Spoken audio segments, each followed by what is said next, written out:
I am Shusara Kumara. Welcome to Satsang.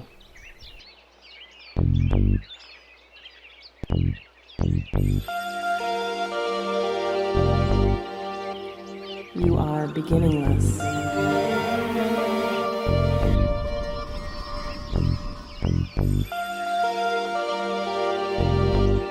You are endless.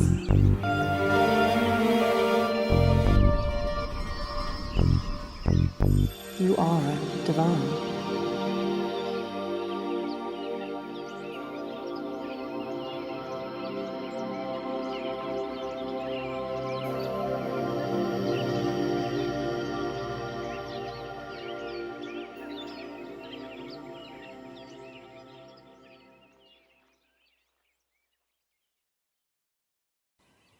Good evening, everybody. This is Shusara Kumara. Thank you for joining me tonight for Satsang. It's a pleasure to have you with us again. I'm joined tonight by Piela Yen, Megan. Is Linda still here? Linda in the other room. Pujanda and Tim. And we're all pleased to be here to give you this level of service. So let's go ahead and we'll get started. Take a deep breath and I will clear the space.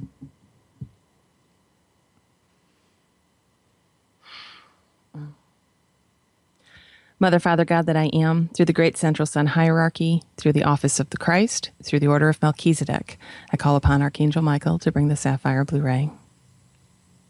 Cut away, cut away, cut away anything in all of our four lower vehicles not emanating directly from our I am presence.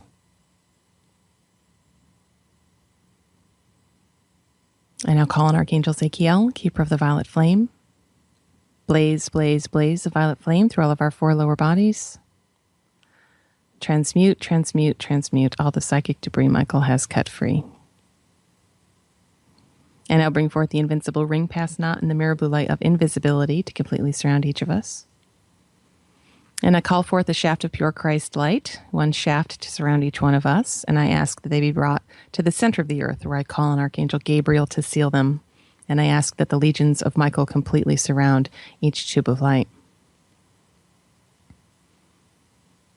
And now I ask that our vibrations be raised high above the psychic and astral worlds to the highest realm of illumined truth we each can attain at this time. And now, Mother, Father, God, we place ourselves in service to you and to humanity, and I place myself in service to you tonight. We ask that only that which is direct from you be permitted into our perceptions, and that all else of the lower mind be kept out. And we ask that only that which is direct from you be permitted through us. Because we have asked this, we consider it so. So be it.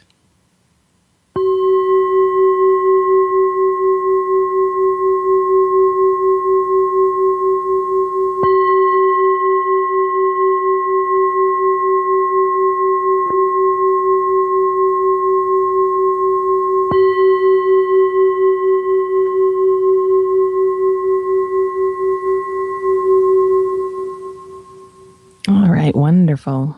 Come on back to me.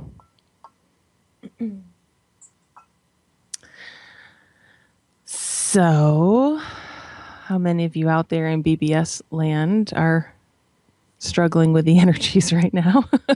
I wish I could see all of you raising your hands, all of you out there laughing.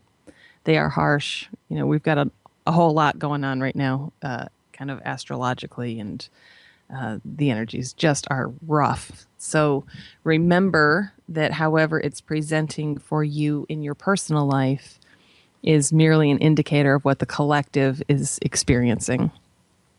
So there's a point at which in dissolution work, it stops being personal. And what you begin to see is how it's the collective. Everything is the collective because there's only one. Remember, there's only one mind. So just as the one Godhead, whatever you want to call it, creator, expresses through the multitudes, it's the same thing in this fallen construct with the one lower mind that's expressing itself through every individuation of human consciousness. So whatever you're experiencing on a personal level is the experience of the collective. and you are falsely identifying it as yours, when in essence there's only one story playing out. It's just very subtle, and it hides very well because your experiences will look so different from another person's experiences. And so it makes it very easy to. I'm watching Pujanda have her dinner. She's going to get me hungry and distract me. No, thank you. So the collective is hungry right now, apparently.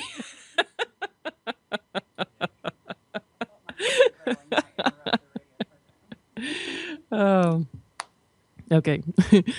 So the one story plays out through all of it, and you just don't see it because you're so wrapped up in your own little personal life and your own stories that you don't see what's playing out. And it's kind of like you're this microscopic lens, And as you do more and more work, you move into more of a wide angle lens where you can see a bigger picture.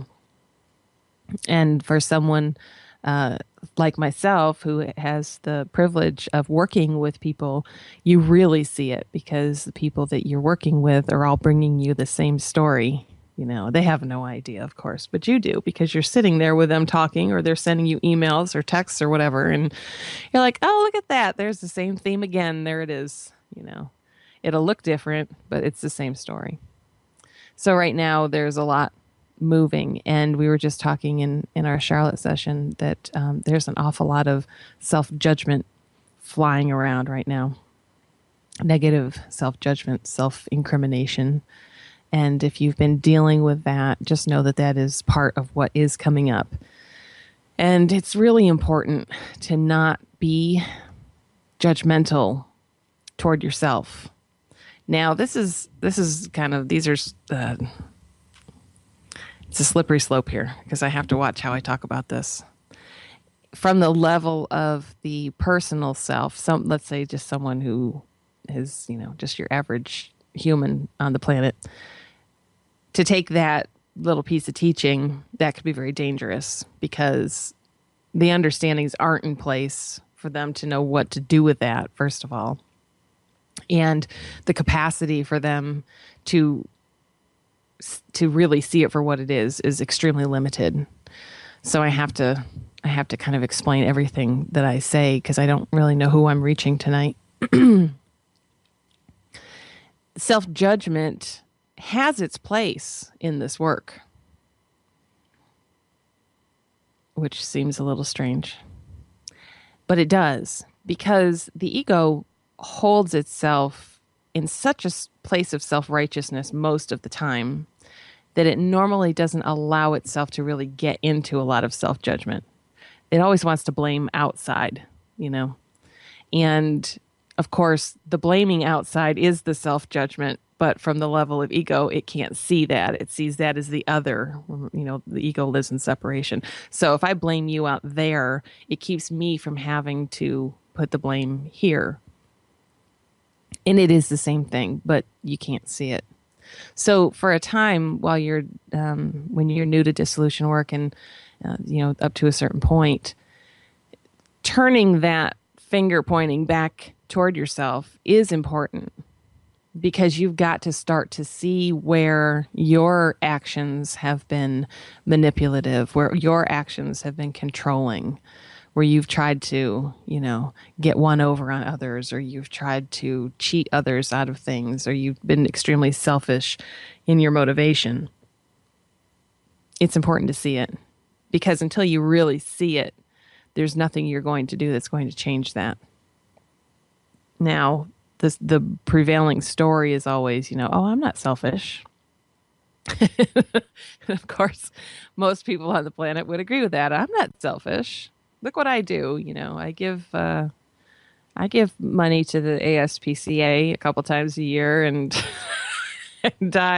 what else do I do? I gave money to a homeless person once, and I save bugs instead of killing them, if at all possible.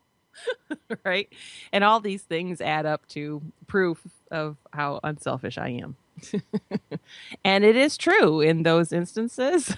you maybe there wasn't a lot of selfishness going on, but you've got to look at the other, 364 and a half days out of the year and look at what is going on. And this is, I laugh, but I can't not laugh because it's hysterical to me. Of course, when you're in it, it can be very difficult to start to look at that because we don't want to see that about ourselves. It hurts when you start to recognize that you do treat others, and especially those you love, from a space that is all about you. When I say human love is predicated on behavior, that's exactly what that points to. It's selfish.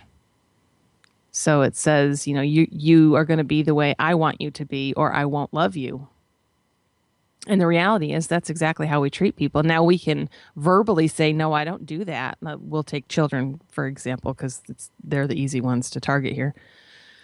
I have a teenage son, and let's say he, functions completely differently than I do. So he comes home with an F on his report card, and I'm immediately all over him, shaming him for doing so poorly and this, that, and the other thing.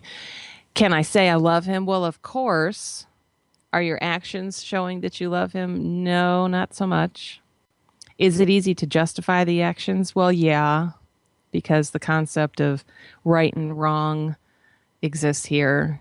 Good grades are right, bad grades are wrong. You have a kid who's extremely intelligent. So therefore, if he isn't getting good grades, it means he's being lazy. Lazy is bad. Hardworking is good. You see, and all this stuff, it all just builds up.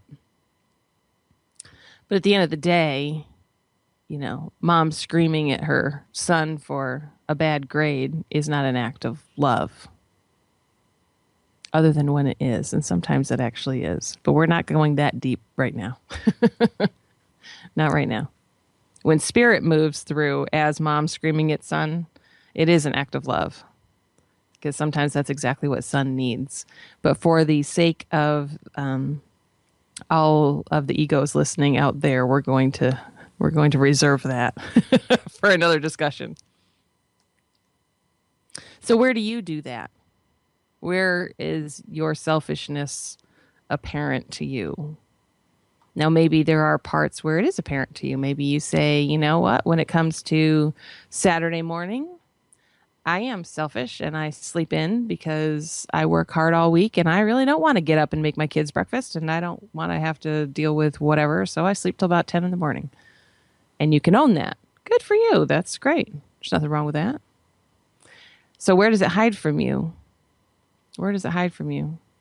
Because that's what you got to start looking for. Where are you selfish and it hides from you because you justify it? Right. Let's see. Let's look for an example. A lot of times, again, it hides from you too. So let's take a woman who has a shoe fetish and who has a family, and they're doing okay, but they don't have a lot of extra money. And she gets a hankering for some new shoes and goes out and buys herself 2 or 3 pairs of shoes, spends a few $100. And then let's say that her kids ask her later that day or something if they can go out for ice cream. And she's like, no, I'm sorry. We don't have the money for ice cream. It's really tight right now. And the kids are like, Mom, you know how kids are. And then she yells at them. Don't you understand? I told you we don't have the money, right? Of course, why is she yelling at them? Well, she's yelling at them because she feels guilty about buying the shoes in the first place. Why did she buy the shoes? Well, because of this overriding selfish desire to get something for herself at the cost of potentially having money available for her family. Does it make it wrong that she did it? Does it make it wrong that she did it? No, it doesn't make it wrong that she did it. But it's how she holds it, you see, that makes it unclear. We'll put it that way. If she wants new shoes And she really, truly believes that it's time for her to get some new shoes. And she feels good about picking them up and bringing them home and doesn't feel like she has to go hide them in her closet or wait 2 weeks before she brings a pair out so she can say that she's had them for a while. I wonder how many women out there have done that. Are those new? No, I've had them for a couple months. It's great. Oh, that's not sneaky, no. Okay, so if she's clear about why she's doing it, and then she's open with it, and she says to the kids, "Sorry, kids, I just spent all our available money on some new shoes," and then she's okay with the fact that they're not going to like it, then fine. That's fine. But it's the stuff that you do for yourself that you feel guilty about, or that you know inside yourself wasn't okay. Those are the things you need to be looking for. And they do hide well, because no one wants to sit in that space. But as someone who would listen to my program, you have to. I mean, that's the whole point, right? How on earth are you going to unravel a personality if you're not willing to look into the dark corners? You aren't. Because that's where all of the stuff that's holding you here exists. It's in the dark corners. And you have to shine some light into the dark corners. And it's the light of awareness to move into a space where you're aware that it's occurring. And then you get in underneath it to figure out why the need is there.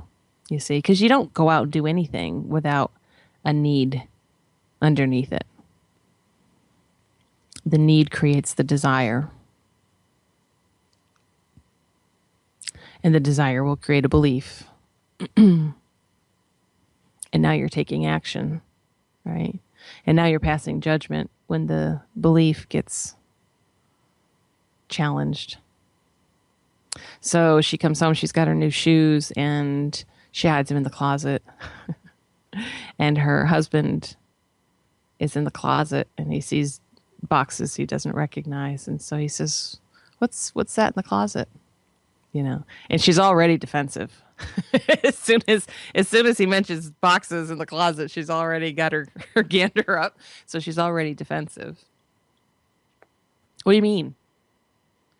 I didn't recognize those boxes. Did you get new shoes again? Right? And now she's all, yeah, what about it? What if I did? What's it to you? What do you care? Right? And you see it. So if that's there, you see the resistance there. If that resistance is there, something's not clear. And it's not clear with her. If it was clear with her, he could even say when he sees the boxes, "Oh, dear God, did you get more shoes? Don't tell me you went out and bought more shoes. You really have a problem. It needs to be addressed." But if she was clear with it, she'd be like, "Yeah, I got more shoes. They're really nice, too. I really like them."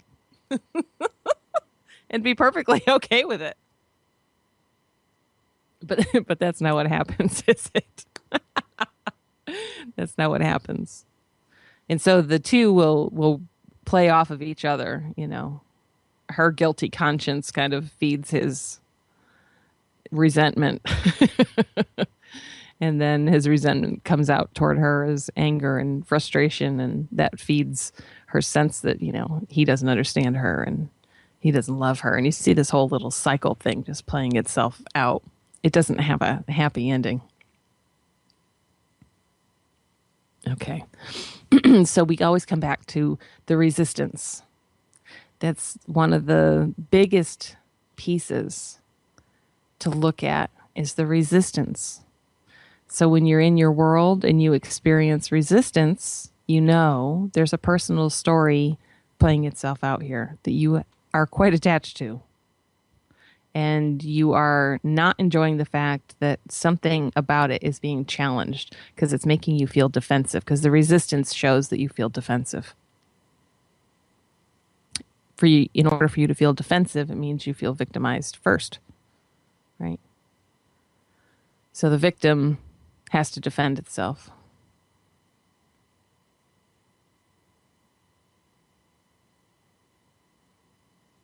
And this is a very pervasive thing, resistance. You have to look all the time. I would ask you, if you go on, since you're all listening to BBS, you can either go to our website at Kumara.center, www. You could go there and go under media and blogs, or on our BBS page, which is BBS radio / Satsang with Shusara. If you go there, I don't know, but if you go to the blog section on BBS, I put blogs up there too. And in both spots, I put one up this week. It's called, what is it called? What did I call it? What did I call it? Help. I can't hear you. I just saw it too. Defiance. Oh, it's Defiance. That's it. Okay. So you'll see a blog called Defiance, and I want you to find that and read it, because I'm not going to read it to you here on the air. You can go scout it out if you're interested. But it's called Defiance, and defiance is something I've been seeing a lot in people recently. So I wrote a blog about it. But defiance is right in there with resistance. That's why I bring it up now, and I'm directing you to it. Defiance is one of the things that the ego loves to play with. Sometimes it does it very subtly, in passive-aggressive people. There's an awful lot of defiance that pops up, but it's kind of under the radar, You feel the energy of it more than it being something that's really in your face. And some people are just full-blown defiant, like physically, right? A man who gets triggered by something, and all of a sudden his posture gets taller, and he sticks his chest out and he leans into the person that he's angry with. That's a defiant posture.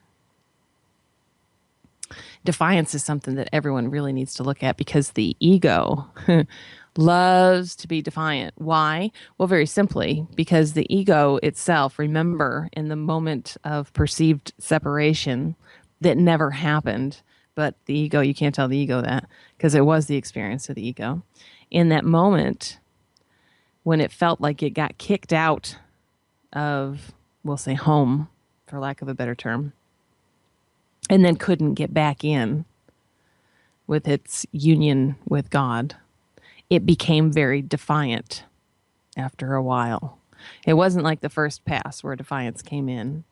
It took some attempts of the ego to get back to its source, and then the experience of failing multiple times for it to move into the space of full-blown defiance. And of course, at that point, it's the old middle finger hand gesture to God. That's about it. Who needs you anyway? I don't need you. I'll handle it myself. That's defiance. And you'll recognize it in your own world. I promise you, there are places where you're going to see it. And I see it in my students. With me. My students get defiant. Why are you hiding, Linda? I saw that. No, you've never done that. It's beautiful. Pujana's going, I haven't done that yet. Won't be long. Okay. You do it with everybody. So, of course, you're going to do it with your guide, because she's the one who's going to push you harder than anybody else will. So, of course, it's going to rear its ugly head. Now, it may not come across verbally to others. It may just be something that sits inside, right? The inner sense of, screw you. The inner sense of, I don't need this. The inner sense of, whatever. One of my favorites. Yeah, whatever. Find yourself saying that often? It's whatever. I don't care. So in there's pain. You can feel it if you really look at it. Whenever someone does that and they say, yeah, whatever, there's pain that sits there. And that statement comes out of pain, and it's coming out from that self-righteous, defiant place because it doesn't want to recognize the pain. And that's the key, is getting to that spot where you have a moment where the natural reaction would be to go, whatever, just whatever, go ahead, and to stop and to not do it. And instead to speak from your heart, to recognize, wow, like that hurt me. Whatever it was that just happened hurt me. And because I'm hurting, it's making me want to lash out, or it's making me want to act dismissive, push people away, pull myself away. It can play out any number of ways. But recognizing that that's what's going on, and then speaking from that place. Now, the communication between you and the other person may not end up looking the way you wish it would look, but at least it's honest, you see? So when you don't come back from the space of, yeah, whatever, and instead you say, you know, right or wrong or indifferent, that hurt me. And I can recognize that I'm hurting right now because of what's happening between us.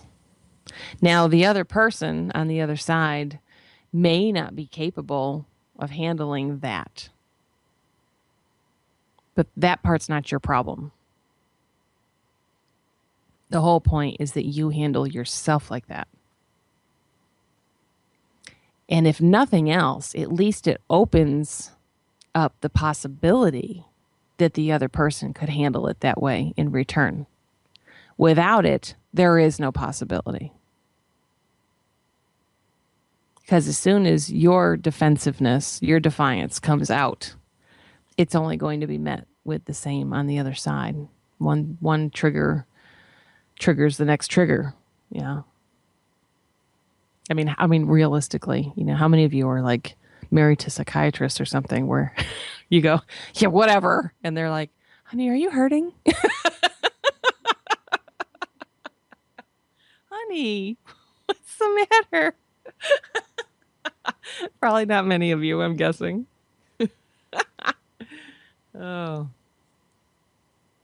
But it's got to start with you see. And that's all that matters anyway. It's all that matters anyway. You are never responsible for how another person takes anything. And there is nothing you're going to do or say or think that's ever going to change how another person is going to take anything. You see? It's not your job.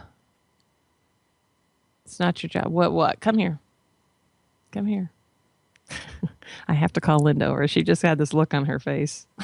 It looked like utter defeat. I want to know what this is all about. Come on, darling. You have to talk in here because I can't hear you. I don't know. I don't know why. That's so hard to do. Because in so many situations,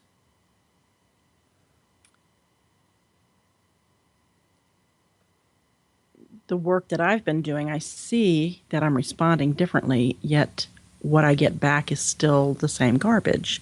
And it's just so hard to swallow. It just keeps going on. And so you keep pulling back and pulling back and pulling back and watching and looking and hoping that there's going to be a different response. Oh, what was that? Look at that. A swing. Look at that, though. Hoping. Yeah.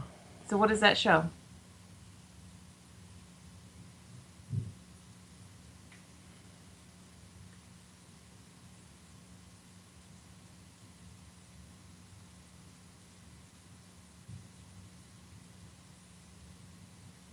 Expectation. And?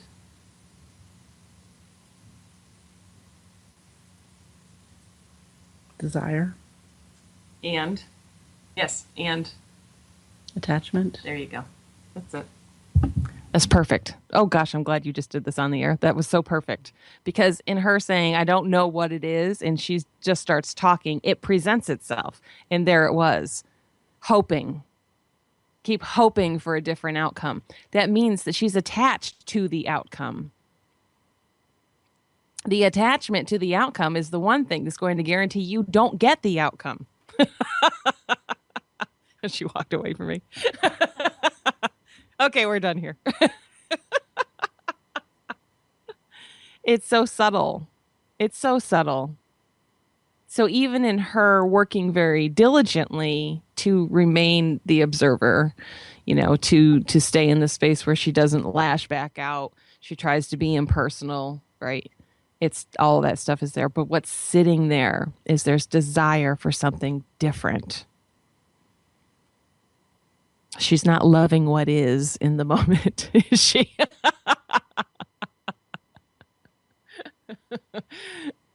Definitely not. There's still resistance.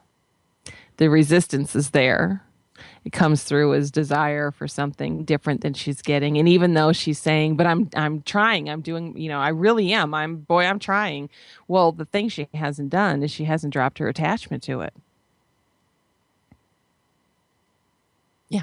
Go ahead. So that actually makes a lot of sense, because when I was saying before in the physical session that we had earlier in Charlotte, that how it keeps coming to me, an attachment to an attachment is still an attachment. And I'm realizing, because I'm so used to being able to process it out and feel better afterwards. Mm-hmm. And now when I look at it, I'm like, that's the same story.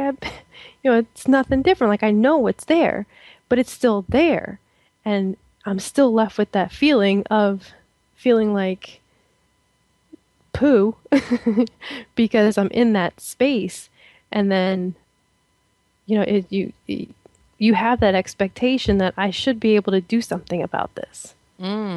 Yeah, because the one thing that y'all want is you want to swing. You all want to feel better. What if there was no feeling better? Well, and that's what's getting me, is because I can't process it out. Like, do you see what I'm saying? Like, I think that's what's really bothering me, is that I can't just, I'm going to process it out and it'll go away. That's right, because you aren't the doer that's going to get rid of it anyway. You see? Remember, you don't have to change anything. You don't have to change anything. You have to see through it. How do you see through it? Just exactly what we're saying right now. Be objective. Be in it with no resistance. With no resistance. You remember, you've got everybody on the planet working double time to make themselves feel good. And what I'm telling you is that's a huge chunk of why you never feel good. Because you're working so hard for something, it's not necessary. Who says you need to feel good? Who says feeling good is preferable to feeling bad? Who says feeling bad is feeling bad if you aren't attached to it?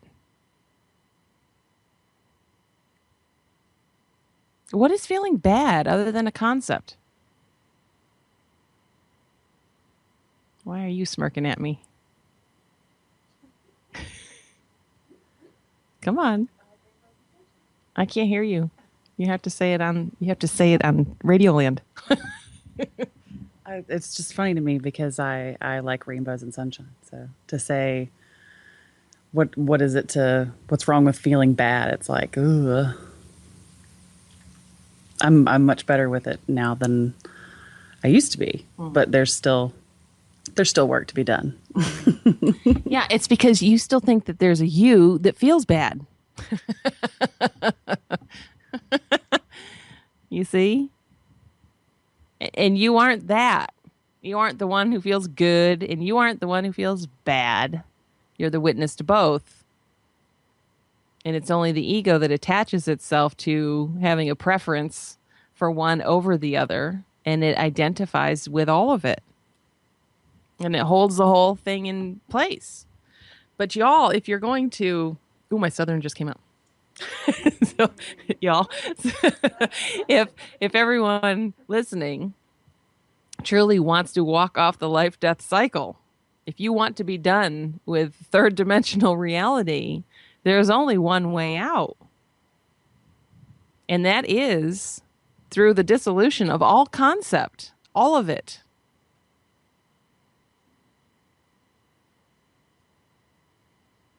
You want to say something? You don't want to get up. What? No, tell me. Go ahead. I'll speak it into the thing if I need to. Megan's like laying down with a blanket. We're painting quite a picture for the people tonight. What our office looks like. Okay. I was going to say, even the concept or the attachment of walking out of here, because that's one of my biggest things that I'm working on currently, is which didn't make sense until right now, is that I have an attachment to walk out of here. Like I want it so bad that I feel like I'm never going to walk out of here. That's a beautiful point.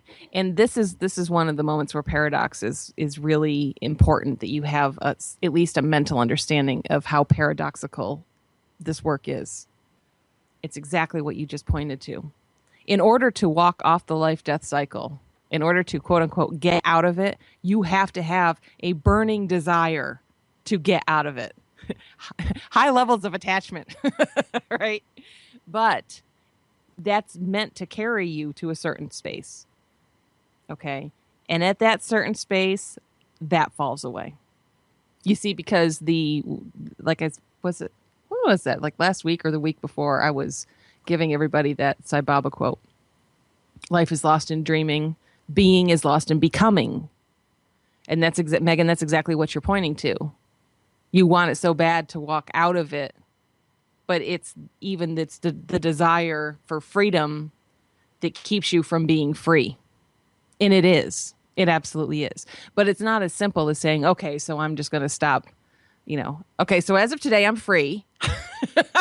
It's all done, No, because it's fully experiential. So you'll know it when it's done, right? Until then, it's not.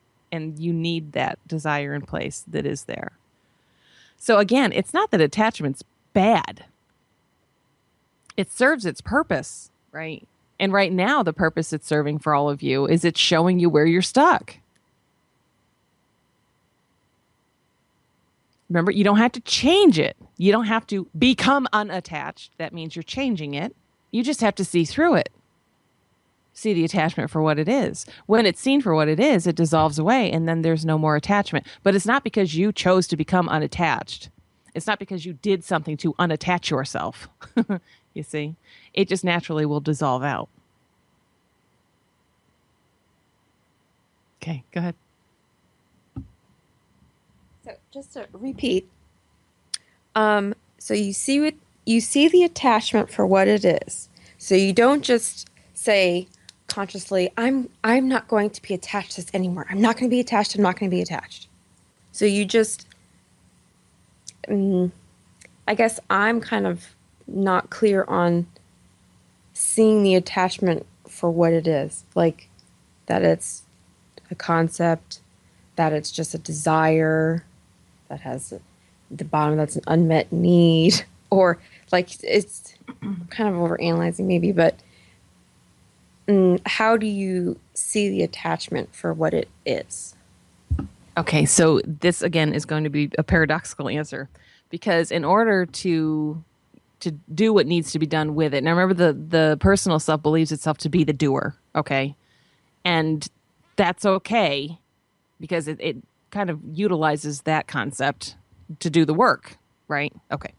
So in what you're seeing, what needs to be done is in the moment where you see the attachment, remember it's all about how you walk it out.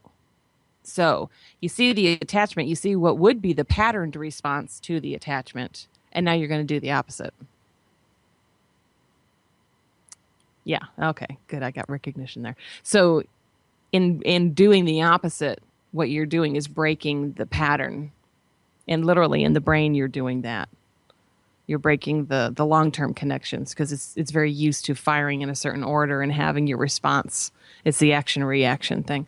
So you do the opposite. And that starts a precedent for something different. But you're not replacing one attachment for another, you see. And when you become adept at seeing the attachment for what it is, and then kind of in the space of you are the doer, you believe yourself to be the doer, in that space saying, no, I'm not doing it that way, kind of, at a good level of defiance, right? Because even that concept will serve when it needs to. So say, no, we're not going to do that. We're gonna function from my understandings, or I'm gonna function from what I was taught, right? I'm gonna walk that, even though it doesn't feel natural. It's not gonna feel good, but I'm gonna walk it. And in doing so, that sets up the precedent now where every time you practice it, it becomes that much easier to do it. And at a certain point, the whole thing just falls away altogether.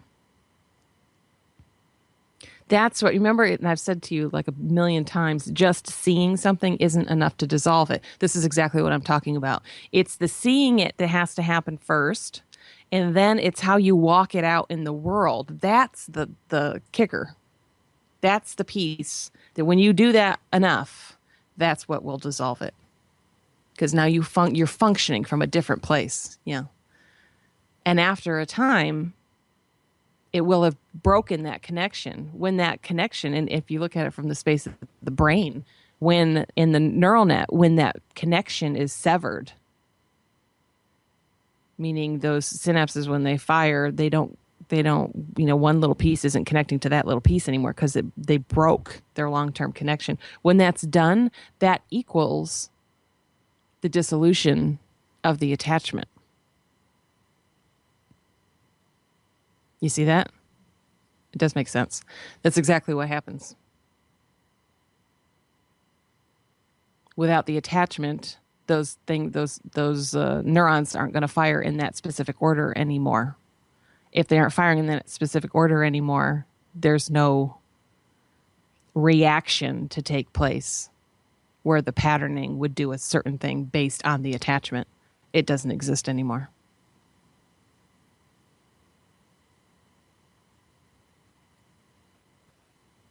So again, it's very paradoxical because for a time it looks like you are stepping up to change something, right? You're taking an understanding. It's not yours yet. Now you're going to walk it. You're going to keep pushing yourself to not do the same old thing, to recognize the patterning when it wants to kick in, to stop yourself. And that's all. When I say we utilize the mind to dissolve the mind, that's exactly what I'm pointing to. You are going to utilize it, right? Come in from the level of the observer so it sees clearly, and then from the level of the personal self, take a different action. In doing so, that's the thing that enables it to dissolve out. So it's not that you're going to polarize from one attachment to a different attachment. It's the releasing of just the attachment, period.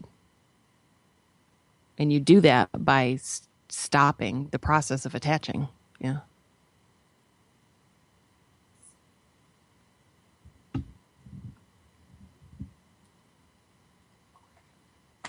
Shoot, I forgot what I was going to say. Oh, so in not attaching, perhaps if you had an attachment to an outcome, you would try to force something to happen so that you can get to that attachment, to what you're attached to. Yes. Correct? Okay. Now I understand. Yeah. Yeah. And of course, at the level of non-attachment, it wouldn't matter. The outcome doesn't matter. The outcome doesn't matter because you see it for what it is, right?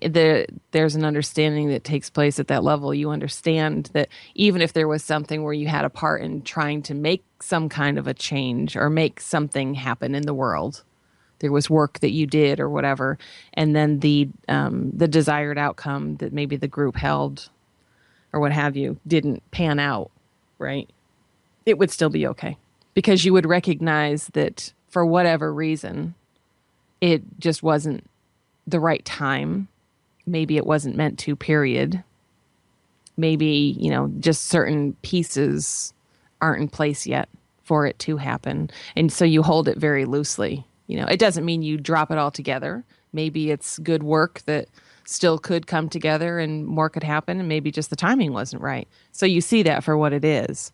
So rather than, go back to what we were saying about, self-incrimination and judgment and all, you don't use that as an opportunity to be like, oh, well, I really messed that up because it didn't work out and all. No, not at all.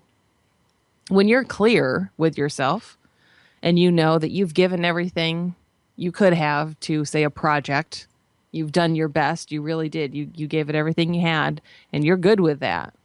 I couldn't have done anything different, and I couldn't have done anything more, and I'm happy with what I did. Then at that point, whatever is supposed to come of it will come of it. It's just not up to you to decide what that something is, and that's where non-attachment is so important. Because if you're too attached to it, that right there can mess up the whole thing. It puts the blocker on again, so spirit can't move the way it would move if it was unimpeded. Remember, it's the ego that stops spirit from moving through you as you. It's the ego that does that. And the ego is nothing more than, because the ego has no power in and of itself, it's nothing more than consciousness identifying with it. You see? So literally consciousness, you think of it like it goes into like a dream state, or it's believing something to be going on that isn't real, But in that happening, spirit can't move through you as you, because it is impeded. Yeah. Is it time? I don't know what you're saying to me. I can't hear you. We actually have a caller. Oh, well, let me take the call. We're going to do that instead of playing the end song? We'll take the call real quick, and then if he has to cut the end song, he can. Okay. Okay. Sure. Hey, you're on with Shusara. What can I do for you? Hi, Hello. Shusara from Connecticut. Can you hear me? I can. Hello, Pete. Hi, I just want to tell you before you go to the end of it that you are absolutely painting a great picture for the people tonight. Well, thank you, I think. Because we're out here in BBS land and we're trying to dissolve, but you really helped us, at least you helped me a lot tonight, because you really explained really well, I think, how it is that the ego just can't make that final leap without dissolving. Oh, that's beautiful. Thank you so much for calling in and giving us that feedback. I so appreciate that, Pete. Okay, so thanks a lot, and I'll be in touch. Wonderful. Love you. Okay, so I guess... okay. I'm getting... my treasurer is harping on me. Okay, so we had to, I think if you've been listening, we had to literally change the name of our nonprofit organization. We were threatened with a lawsuit. So we have changed our name officially to the Kumara Center for Spiritual Awareness, and we have to get that trademark so we don't end up in the same problem again. So if any of you would like to show your appreciation through a tax-deductible donation to the Kumara Center, we would always so appreciate that, so that we can get the money together to do all the legal stuff we need to do. And you can do that through, I think, the BBS page. Do we have a donation button up now? We do, hopefully. If we don't, we will soon. Or you can go to kumara.center, and there's a donate button at the very bottom of our webpage, and you can do that there. Again, it is tax deductible, so thank you in advance, any of you who do want to help us out with that. Okay, so we're going to go into our meditation tonight. It's a little longer because the energies really are crazy, and I'd like to be able to facilitate for you to help you transmute out what doesn't need to be sitting here. So please enjoy it, stay with it tonight, and we will be back with you next Thursday for Satsang. Thank you. Good night.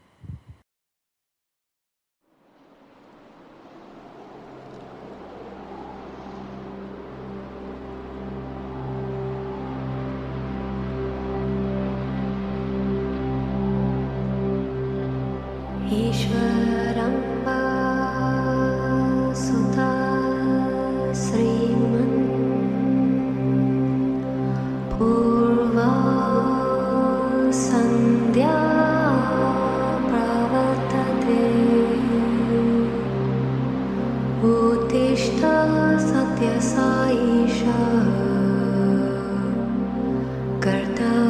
दिव्यं देवामानिकम्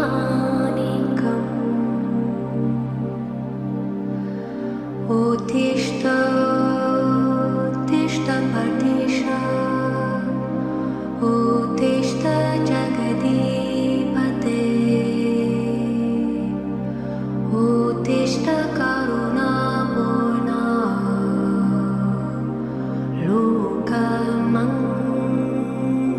लोकमङ्गलसितये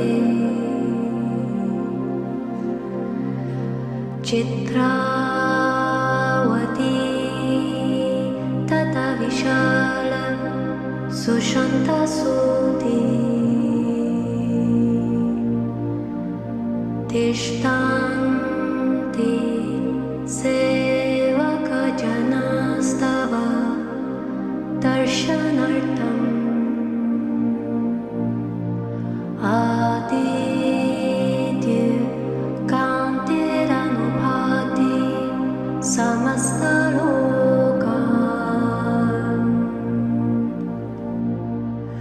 श्री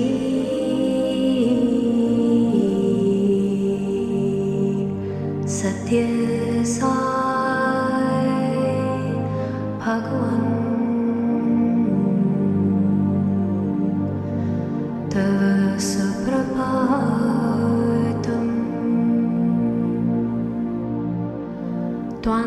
त्वन्नाम कीर्तनरतस्तव दिव्यनामा गायन्ति भक्तिरसपान प्रहृष्टचित्ता दातुं कृपा सहित दर्शन माशुतभ्यः श्री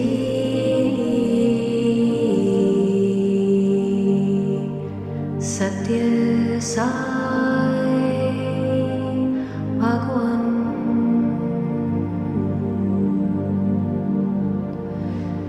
तव सुप्रभातम्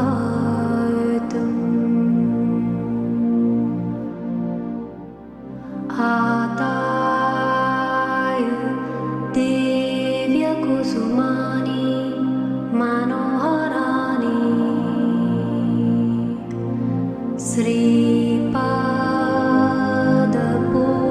श्रीपादपूजनविधिं भवदङ्घ्रिमूले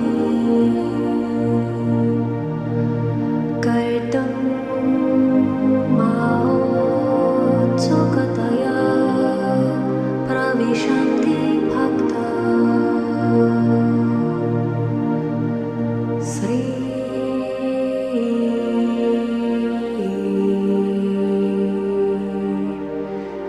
सत्य साई भगवान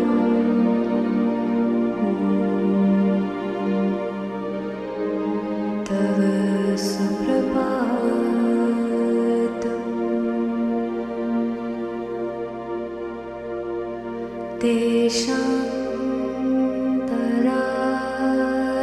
देशान्तरागतभूतस्तव दिव्यमूर्तिम्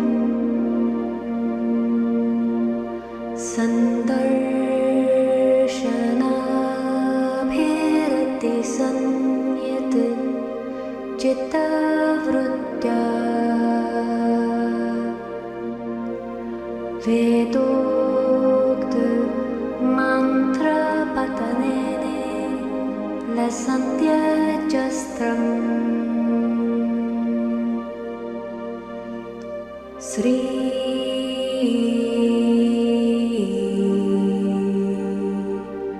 सत्य साई भगवान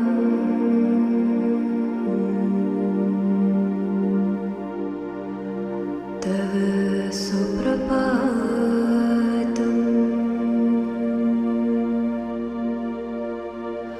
श्रुत्वा तव भूतचरित्रम् अखण्डकीर्तिम् व्याप्य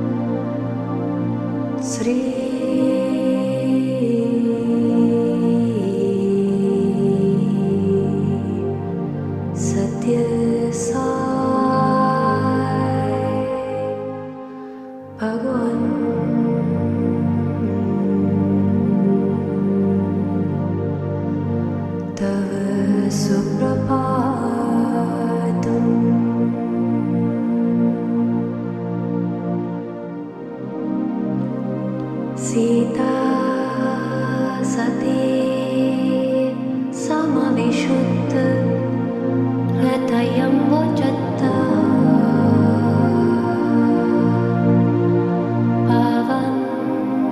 पावनं करगृहीतं सुपुष्पहार स्तुवन्ते देव्यानुतिमे अनिपोषणं त्वाम् श्री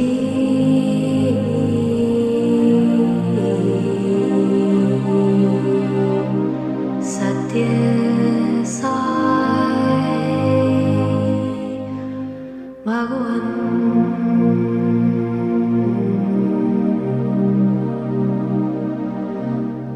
तव सुप्रभातम्